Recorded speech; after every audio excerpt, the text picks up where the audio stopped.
Alessandra Grangeiro e nós estamos aqui de volta para continuarmos estudando os evangelhos, não é? Nós já fizemos considerações gerais sobre o Novo Testamento, sobre o Evangelho de Mateus, de Marcos, e nessa aula eu vou fazer considerações sobre Lucas e na próxima sobre João. Eu resolvi separar esses dois evangelhos em duas aulas para que as aulas não fiquem tão grandes ou muito atropeladas. Lembrando que o nosso propósito aqui é ter uma visão panorâmica da Bíblia, né? Porque qualquer conhecimento que eu tenha da Bíblia, entendimento de algum versículo isolado, de algum capítulo isolado, eu preciso ter a visão geral para eu ter uma reta compreensão de textos isolados. Porque, na verdade, para compreender bem a Bíblia, eu não posso fazer leitura de trechos isolados sem ter essa compreensão de uma visão panorâmica dela, né? Ou seja, da Bíblia. Então, sobre o autor de Lucas, é o único escritor que não era judeu, né? Ele era um gentio, era um médico. Ele também foi autor dos Atos dos Apóstolos, não é? E ele era o médico amado que o apóstolo Paulo faz referência lá no capítulo 4, no versículo 14 da carta que ele escreveu aos Colossenses. Tudo indica que ele nasceu em Antioquia. Ele era também o companheiro fiel que aparece lá na segunda carta que Paulo escreveu a Timóteo, no capítulo 4, versículo 11. E também o cooperador que aparece lá em Filemão 24. O Lucas, ele vai escrever, conforme nós veremos posteriormente, como se fosse um historiador. Esse evangelho é o evangelho que tem mais dados históricos explícitos. É o evangelho que tem a maior precisão histórica. Ele dá dados históricos assim com uma certa ordem e também com uma riqueza de detalhes. Ele escreveu esse evangelho especificamente a Teófilo, né? Nós vamos ver depois aqui no começo do evangelho que isso é explícito. Teófilo era uma pessoa de uma certa importância social e econômica. Tudo indica que ele não era um cristão quando o evangelho foi enviado a ele por Lucas, né? Em função de Teófilo ser gentio, né? Esse evangelho é dirigido como os outros para toda a humanidade, mas especificamente para os gentios e, segundo os estudiosos, mais especificamente para os gregos, justamente por conta dessa precisão histórica que Lucas apresenta. É o evangelho mais cheio de detalhes sobre a vida de Jesus, é o único evangelho que fala da infância de Jesus, é o evangelho que mais enfatiza a inteligência de Jesus, né, que aos 12 anos demonstrava todo o conhecimento da lei e conseguia debater e conversar com os doutores da lei. Então, esses fatos fazem com que tenha-se a compreensão de que esse livro foi escrito pensando muito nos gregos, que tinham um apreço muito grande pela busca de conhecimento, né? Tudo indica que esse evangelho foi escrito por volta de 60, né, depois de Cristo, e Lucas vai apresentar Jesus como um homem perfeito. A expressão filho do homem aparece várias vezes aqui nesse evangelho. E é muito interessante, aqui nesse evangelho eu quero me deter rapidamente, daqui a pouco, na questão da genealogia, né? Nós vamos entender que só esse evangelho e o de Mateus fazem referência à genealogia. Mas o evangelho de Mateus fala da genealogia de uma forma diferente desse, e eu vou falar sobre isso daqui a pouco. Essa expressão filho do homem foi uma expressão que o próprio Jesus utilizou muito quando referia a si mesmo, né? E oferece então uma visão abrangente da história de Deus com o mundo. Tanto é que a genealogia de Jesus aqui em Lucas vai até Adão.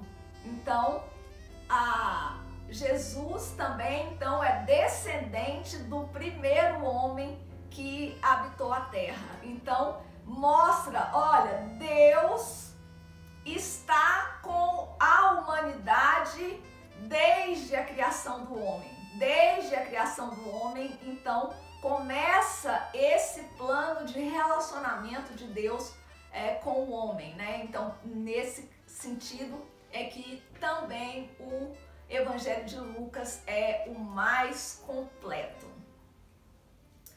E esse evangelho também mostra como Jesus percorreu a Galileia, anunciando a boa nova, né? Evangelho significa boa nova, é a boa notícia. Olha, é chegado a vós o reino dos céus, não é?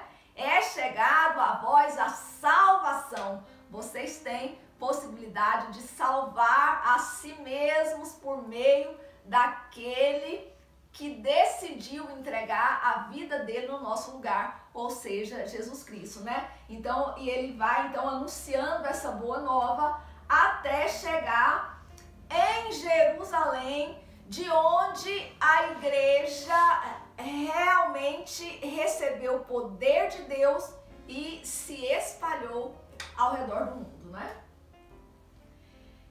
E esse espalhamento da igreja que se deu a partir de Jerusalém vai ser justamente a continuação do Evangelho de Lucas lá nos Atos dos Apóstolos, né?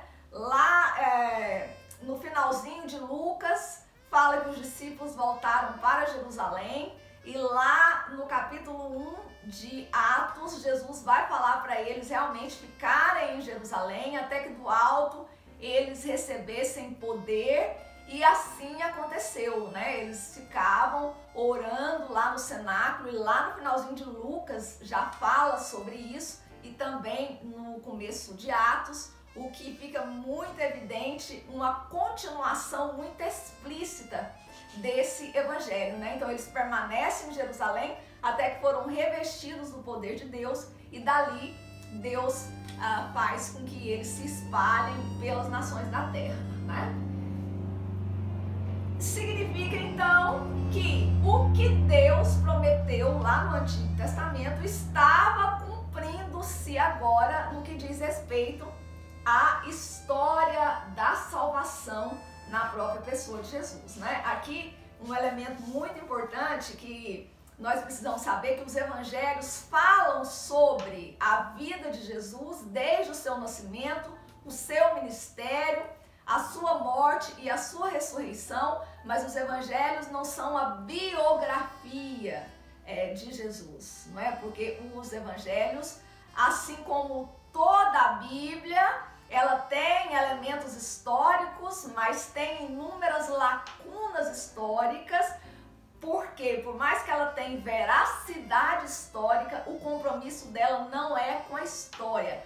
Os elementos que aparecem na Bíblia de Gênesis a Apocalipse são os elementos relevantes no que diz respeito ao plano de salvação da humanidade, que foi traçado por Deus antes da fundação salvação do mundo, conforme nos revela o apóstolo Paulo na carta que ele escreveu aos Efésios, não é?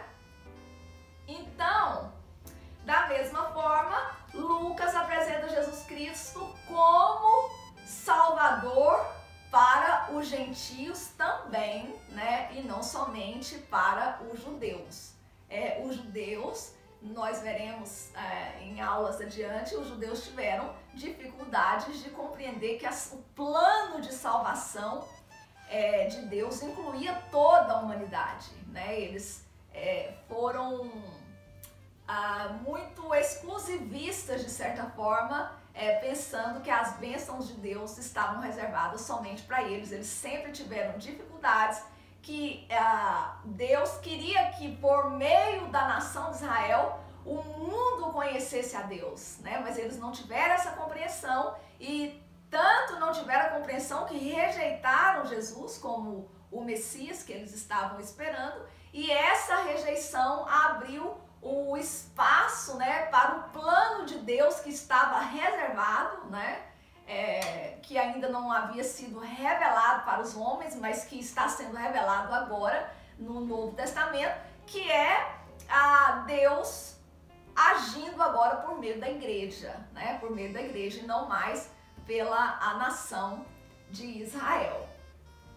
Mais de 50% do que está no Evangelho de Lucas, nós só encontramos em Lucas. Somente em Lucas nós temos informações cronológicas, históricas, muito precisas. Ele é o mais abrangente dos evangelhos, como eu já disse anteriormente. Ele começa desde o nascimento de João o Batista e vai terminar com a ascensão de Jesus Cristo, né? Aqui tem Cântico de Maria, Cântico de Zacarias, tem um encontro da mãe de Jesus com a mãe de João Batista, os caminhos pelos quais Jesus percorreu antes da crucificação são mais pormenorizados também nesse evangelho. Enfim, ele é claramente o evangelho mais abrangente de todos.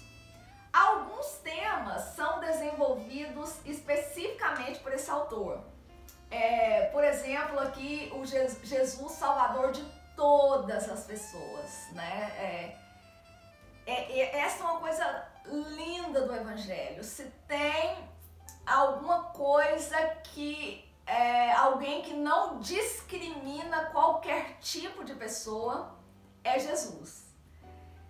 A questão é que ele aceita todas as pessoas na condição em que elas se encontram.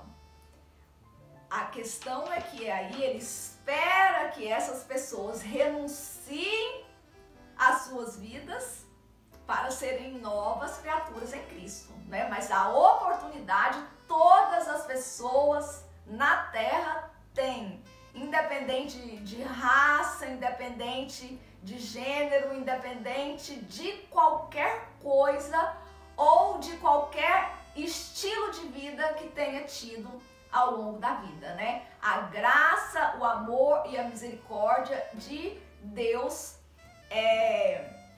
traz para si todas essas pessoas que desejarem seguir a Jesus, renunciando a si mesmas, né? O que ocorre é que muitas têm tanto amor pelo mundo e por tudo que há e pelas paixões dos seus corações que não têm nenhuma disposição de renunciar a isso de forma nenhuma, né? Então, além de Jesus como Salvador de todas as pessoas, vai falar da importância das relações sociais, sobre o valor do indivíduo, a proeminência das mulheres, não é? Jesus, eu quero ler uma passagem aqui, como Jesus sempre aprovou e apoiou, né, o trabalho das mulheres. Tem uma ênfase muito grande no Espírito Santo, a oração e ao júbilo, a alegria, né, de servir a Deus. Então, vamos ver alguns trechozinhos aqui que vão evidenciar de forma prática, né, concreta aqui partir do Evangelho. Eu quero dar, mais uma vez, ênfase na importância de vocês lerem a Bíblia, né? Eu amo a Bíblia de todo o meu coração. O propósito desse curso, ele é panorâmico, mas por conta da minha ansiedade de dar a vocês uma visão desse começo, meio e fim da Bíblia e de evidenciar como Deus tem propósitos muito definidos que são revelados aqui nessa história em conjunto aqui, Antigo e Novo Testamento, né? Mas é absolutamente importante que vocês aprendam de Deus lendo a Bíblia. E eu vou mostrar também nesse evangelho aqui que Deus é quem abre o nosso entendimento por meio do Espírito Santo para que nós leamos estes textos aqui e realmente eles façam sentido na nossa mente e transformem a nossa vida, não é? Então, eu aconselho vocês, quando estiverem fazendo esse curso de visão panorâmica, estão lá estudando os evangelhos. Então, leiam os evangelhos. Vamos estudar agora as epístolas paulinas. Leiam as epístolas paulinas, né? Então, o primeiro lugar que eu quero ler aqui é justamente no capítulo 1.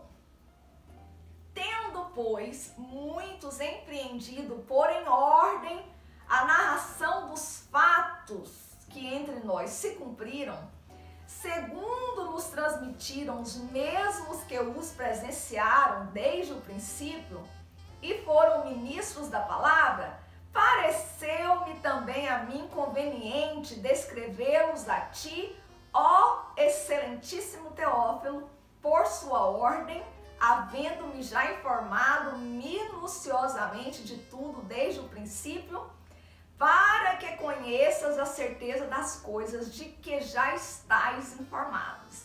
Olha como esse evangelho começa. Ele começa diferente de todos os evangelhos, né? Primeiro, ele afirma que muitos já empreenderam, por em ordem, a narração dos fatos que aconteceram, né, com Jesus. Aí, segundo, nos transmitiram os mesmos que presenciaram. Ou seja, como eu já disse anteriormente, Lucas não presenciou os acontecimentos com Jesus. Ele ouviu daqueles que presenciaram.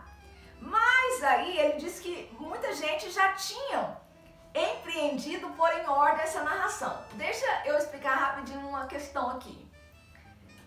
Jesus veio, cumpriu o ministério dele, morreu, ressuscitou e voltou para a glória, né?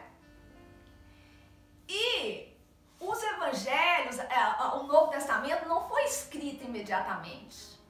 Cerca de 30 anos depois que Jesus voltou, ascendeu novamente ao céu, cada vez mais tinham especulações acerca do que ele fez, do que ele viveu, como que foi. Uns falavam uma coisa, outros falavam outra.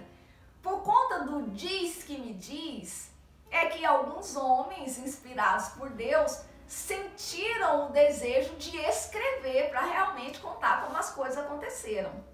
Então, aí tudo indica que o primeiro foi Marcos, né? Mas eu já disse para vocês que no tempo em que os evangelhos foram escritos, as cartas já foram escritas, as cartas do apóstolo Paulo. E depois em momento oportuno, eu vou explicar isso melhor. Então, muitos já tinham empreendido colocar esses fatos em ordem, né? Contar como que foi essa vinda de Jesus. E Lucas, então, decidiu também fazer isso. Aí ele falou, então, olha, pareceu-me a mim também conveniente descrever isso para você também, excelentíssimo Teófilo. Então, o que eu fiz? Havendo-me informado minuciosamente. Então, ele fez longas pesquisas sobre tudo isso que ele queria dar de informações. Olha, minuciosamente de tudo desde o princípio, para que conheças a certeza. Olha, isso aqui é fantástico. Falou, eu pesquisei tudo minuciosamente para você ter certeza de que isso que você já sabe sabe, ó, certeza das coisas que já estás informado. Falou, ó, eu quero que você tenha certeza dessas coisas que você já sabe sobre Jesus, que veio aqui, nasceu do Espírito Santo, teve um ministério, morreu, ressuscitou e foi para a glória. Eu quero que você tenha certeza que isso aí é tudo verdade. Viu? Por isso que eu resolvi escrever para você.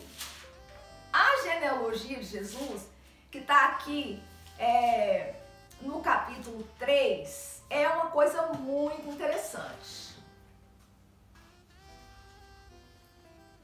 Se nós voltarmos na genealogia de Jesus em Marcos, nós vamos ver que ele começa aqui, filho de Davi, filho de Abraão. Então ele começa de Davi, de Abraão, e de Abraão ele volta, vai falando de Abraão até chegar a José, marido de Maria, que humanamente falando, seria o pai de Jesus, mas que nós sabemos que na verdade não é, considerando que Maria era virgem e Jesus foi gerado pelo Espírito Santo. Mas o que eu quero explicar para vocês é que como a promessa de Deus a Abraão e a Davi é que o descendente deles é que assentaria no trono e que Abraão seria, por meio de Abraão, todas as famílias da terra seriam benditas.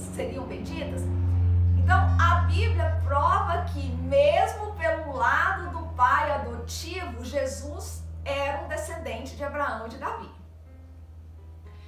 Aí alguns podem dizer, mas na verdade, José não foi mesmo pai de Jesus. Não é? Porque incrédulos, vocês sabem que não tem limite para a incredulidade, não é?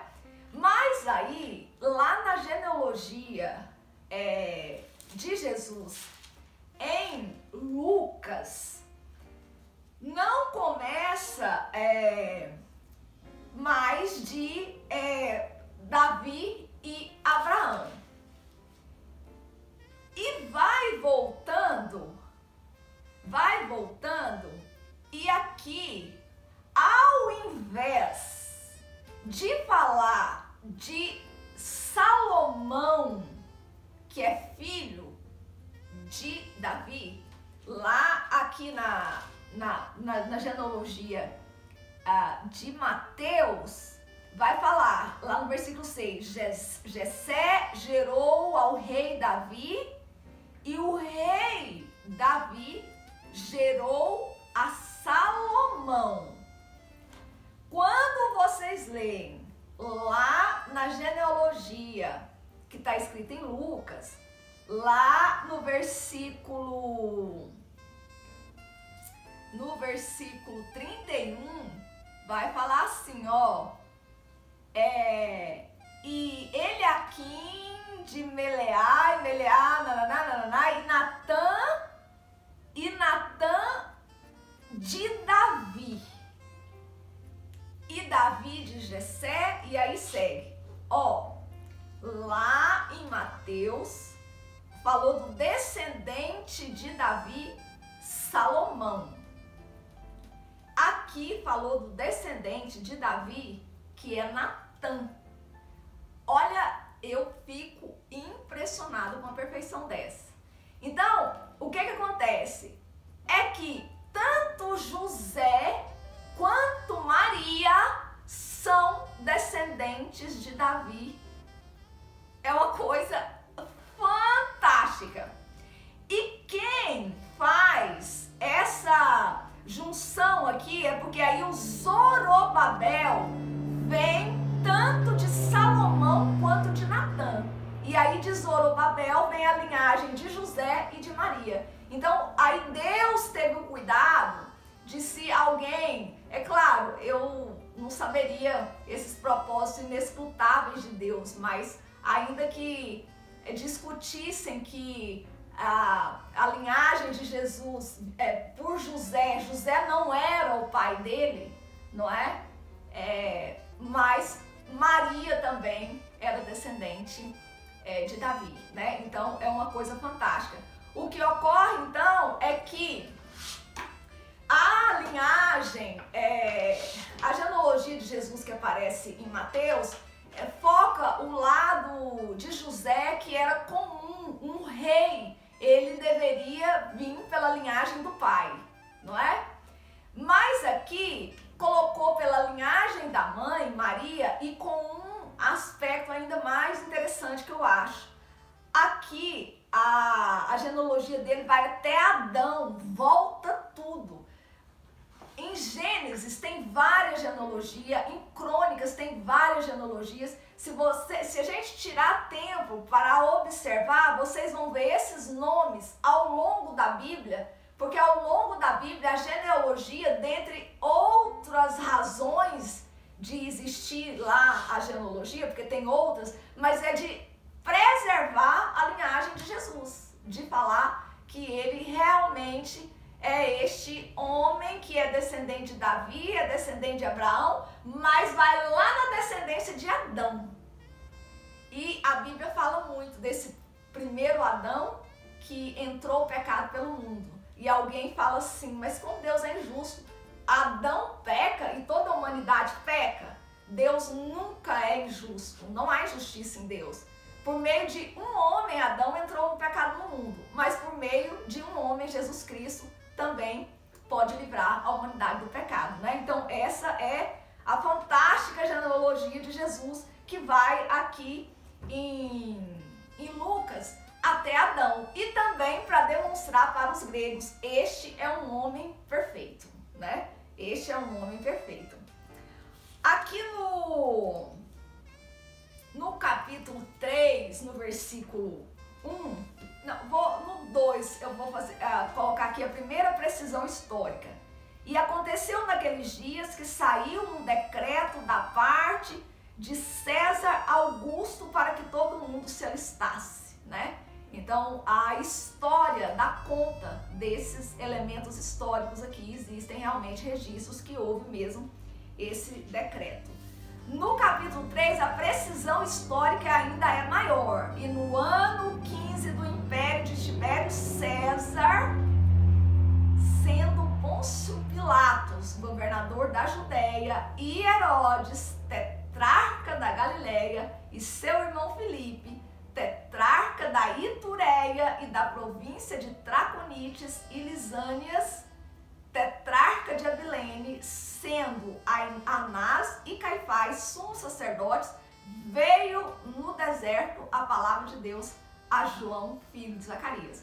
Olha para que ele precisava de colocar tantos elementos históricos, se não fosse ele era um médico, era alguém muito estudioso, mas aí ele fez realmente uma pesquisa e ele quis dar veracidade a esses elementos da revelação aqui de Jesus, da vida de Jesus. Ele articulou isso completamente com as questões históricas que podem ser comprovadas, não é? Lá no capítulo 8, eu quero destacar algumas coisas muito importantes, não é?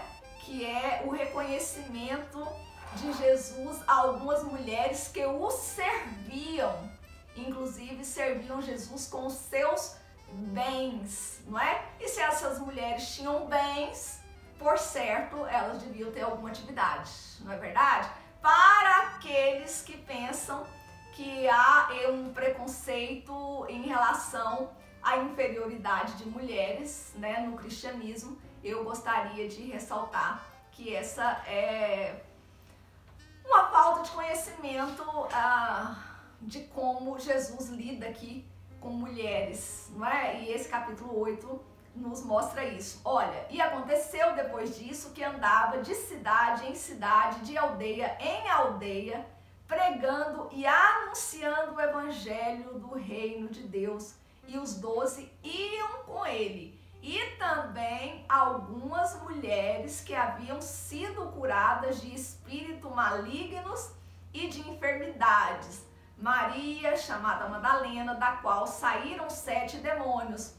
E Joana, mulher de Cusa, procurador de Herodes, e Susana, e muitas outras que o serviam com suas fazendas, não é? Então, assim como os apóstolos, os 12 que ele escolheu, acompanhavam a Jesus, anunciando o evangelho do reino de Deus, também várias mulheres estavam com ele fazendo a obra, e significa que se elas andaram com Jesus anunciando o evangelho, nós temos toda a liberdade de continuar anunciando. No capítulo 13, eu gostaria de ressaltar aqui um trecho que também é próprio aqui desse livro, né? E é a cura de uma mulher paralítica, né? E aqui a Bíblia fala que ele ensinava no sábado numa das sinagogas. Foi muito importante a questão das sinagogas, né? Durante o cativeiro babilônico, para que os judeus não perdessem o conhecimento da lei de Deus, e foi durante o cativeiro babilônico que eles começaram a ser chamados por judeus, para que eles tivessem um lugar para ensinar a lei para os seus filhos, onde eles iam, eles fundavam uma sinagoga.